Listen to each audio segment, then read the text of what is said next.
I've been preoccupied of late with questions of morality.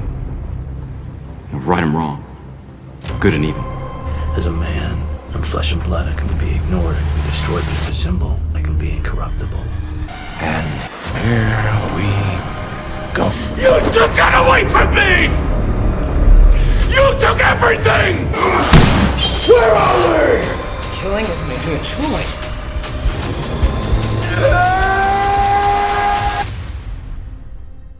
When we talk about the best of the best when it comes to superhero movies, most people always bring up The Dark Knight, or heck, the entire Dark Knight trilogy. From my perspective, I do believe the Dark Knight trilogy is some of the best crafted superhero movies of all time. It's not my favorite superhero movie of all time, but if I'm trying to look at this like what makes a great movie, The Dark Knight does have a lot of things that makes great movies what they are. Plus, it could be considered one of, if not the best superhero movie of all time. There's some other superhero movies I feel could make a case for that they are the best, like Logan, the Captain America trilogy, the Batman, the Joker movie. There's probably other superhero movies too, but it seems the gold standard for what a superhero movie can and should be is The Dark Knight. And some even put that movie on the list of like one of the best movies of all time, like top 10. Let's be honest too, anytime a great superhero movie comes out, the movie that it's always compared to, the superhero movie that's always compared to, is The Dark Knight. I remember when Logan came out, and I feel like Logan can be like compared to The Dark Knight. I think they're like the top two in terms of like the best made overall films. Right away, Logan was just compared to The Dark Knight, and people were like, oh, did Logan dethrone The Dark Knight? I mean, me personally, I think it did, but I think Logan doesn't have the legacy that The Dark Knight will have. On the superhero TV side of things, I feel we do have a show that's like The Dark Knight in terms of the greatness, that's the best of the best. That show is Daredevil. Daredevil truly is a masterpiece from beginning to end, with each season being better than the last. Also, I would say Daredevil could be considered one of the best TV shows of all time, just like The Dark Knight is considered one of the best movies of all time, or it could be in contention to be on like the list. In fact, I'll take it a step further and say Daredevil is the best superhero thing ever when talking about the entirety of superhero movies and TV shows. Like, it even surpasses The Dark Knight in terms of greatness in any other superhero movie in my eyes. Daredevil has a great story, writing, directing, cinematography, and acting, just like The Dark Knight. What makes Daredevil that much more of a masterpiece is the action, the way certain scenes tell so much about the series, the way the show uses certain colors to say certain things about the story, and even the creativity in Daredevil. All of that alone puts Daredevil on a whole other level. To break it down a bit, I'm going to start off with the action. The action in Daredevil is just great. And usually when talking about action in movies or TV shows, it doesn't determine the quality of something. Like, if the story is really great and like just the action is terrible, it doesn't like make or break a movie. But with the action in Daredevil, I have to highlight it because I feel this show changed the game when it comes to fight scenes. I truly believe with all my heart that the hallway fight scene from season 1 of Daredevil, and I think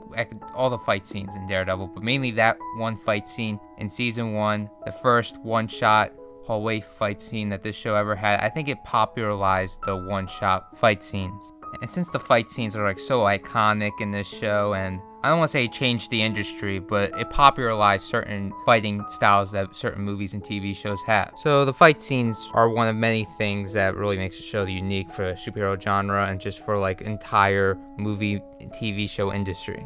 And it's something worth mentioning and highlighting as one of the many great things that this show has. There's also the way this show frames certain scenes. The scene that comes to mind is the scene where Matt and Karen are in the rain.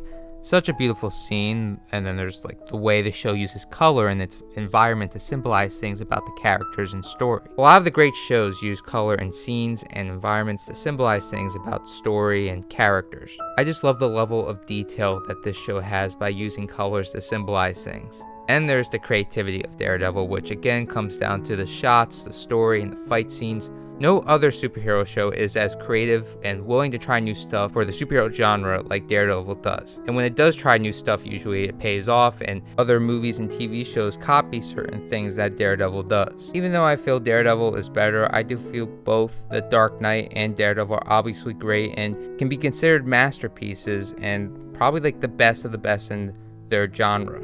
I'm sure there's others up to debate, but whenever there's going to be another great superhero movie or great superhero TV show, I'm always going to compare that movie or TV show to either The Dark Knight or to Daredevil. There's so much to love about both, and they both have such iconic moments and characters. Plus, they do have similarities. I think something that I really love about both Daredevil and the Dark Knight trilogy is the directors allowing their actors to breathe a bit within their stories.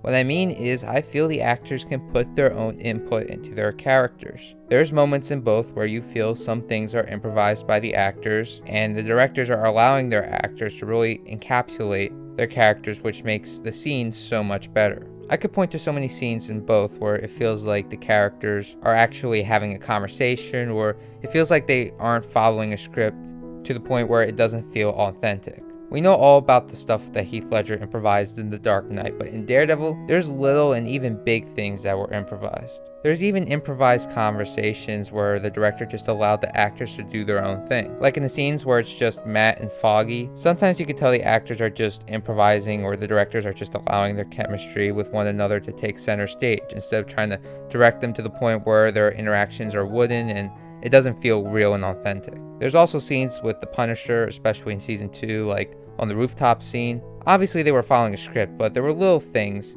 little details in that scene that the actors added to the whole interaction to actually feel like it was an actual conversation and or debate between two real people. Sometimes in like movies and TV shows, and a lot of time like just like the MCU, especially more recently, the interactions or conversations feel fake or not authentic, which also sometimes causes actors to sound a bit off in the scene where it just doesn't sound real. I really do appreciate when movies and TV shows just allow their actors to just let them do what they feel like is right for the scene or for their characters. Christopher Nolan does that with a lot of his movies, and Daredevil did that with their actors, and it really paid off big time for both the Dark Knight trilogy and Daredevil. It's also kind of funny how Daredevil and the Dark Knight trilogy are similar by having both main characters having to overcome the challenge of almost crossing that line. They both have that line where they don't kill. They both have to challenge themselves and not break their one rule, even though there are moments when they want to. I'm not saying for a superhero movie or TV show to be great, our hero has to go through the trials of being pushed to their limit and almost breaking their one rule and almost crossing that line, and it's like gonna ruin them forever. But you gotta admit, it does make for some great storytelling when it's done right. I think both Daredevil and The Dark Knight execute that perfectly. Joker throughout The Dark Knight wants to prove a point, and everyone's like him, and Batman just like has to break the rule because he thinks he can make him break it, and obviously Batman doesn't break the rule. The Joker almost got him to do it, but in the end, Batman overcomes the challenge. In the TV series Daredevil, Kingpin almost pushed Daredevil over the edge because it felt like there was no other way to stop him. And Punisher is another character that almost pushed him to crossing the line. Punisher wanted Daredevil to be like him because Punisher feels like the only way to deal with criminals is the way that he has been dealing with criminals. He also feels like Daredevil, by not killing the criminals, is not doing like proper justice. And also Daredevil is in Punisher's way. You know you're one bad day away from being me. Daredevil, The Dark Knight. These works of art make you feel something. The level of detail that's in both Daredevil and The Dark Knight is inspiring. Both The Dark Knight and like the whole Dark Knight trilogy and Daredevil were made with care, and there's a reason why their legacy will be the gold standard for the superhero genre. Daredevil and The Dark Knight show what superhero movies and TV shows are capable of. I could pull out so many defining moments in both. They even leave you with messages that stick with you forever.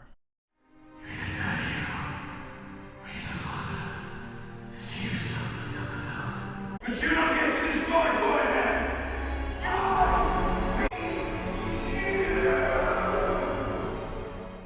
Daredevil is the Dark Knight for television, and they will both forever be remembered as masterpieces.